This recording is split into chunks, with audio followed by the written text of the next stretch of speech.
حضرت رسول حضرت عثمان رضی الله عنه گفتن که من از پیغمبر خدا شنیدم که میگفت قبر یک باغ از باغهای جنتی یا یک چقری و یک خندق از خندقهای دوزخ.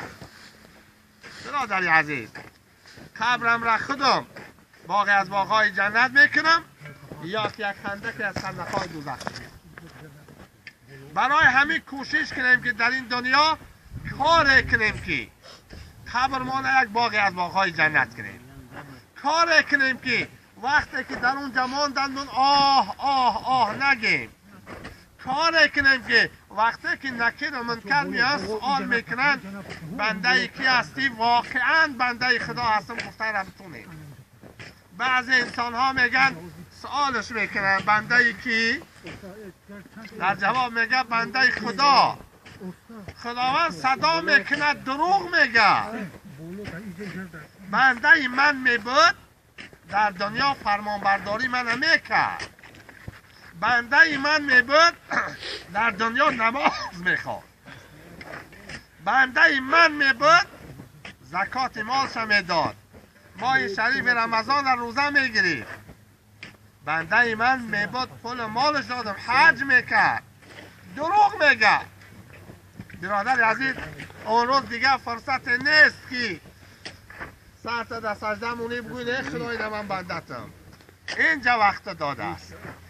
ابن قیم یکی از علماء میگه اگر شما قدری یک سبحان الله را چقدر خدا خوش میشه و خرسند میشه و شما را اجر ثواب و پاداش میده، اگر شما بدونه یک عمر آرزو میکنه که عمر به سبحان الله بگذره.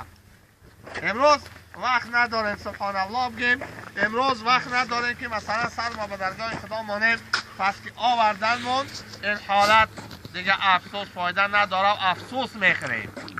حسن بصری رحمت الله علیه یکی از عالم های بزرگ اسلام بود. سوالش کردن ما لنا نحن نکره الموت، چی شده است که از مردن ما میترسیم؟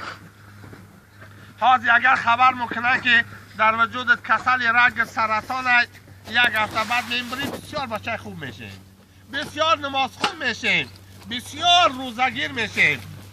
باید ما و شما مثل حضرت ابوبکر صدیق رضی الله عنه باشیم.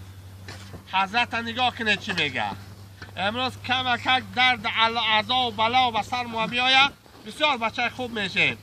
حضرت گفتن که اگر حاضر با چشمام دوزخ ببینم در عبادتم یگان چیز زیادی نمیکنم. یعنی همو قدر ایمان به دوزخ دارم، با وجود دوزخ ایمان دارم، بنده های گناهگار دوزخ میبره خدا ایمان دارم، همو قدر یک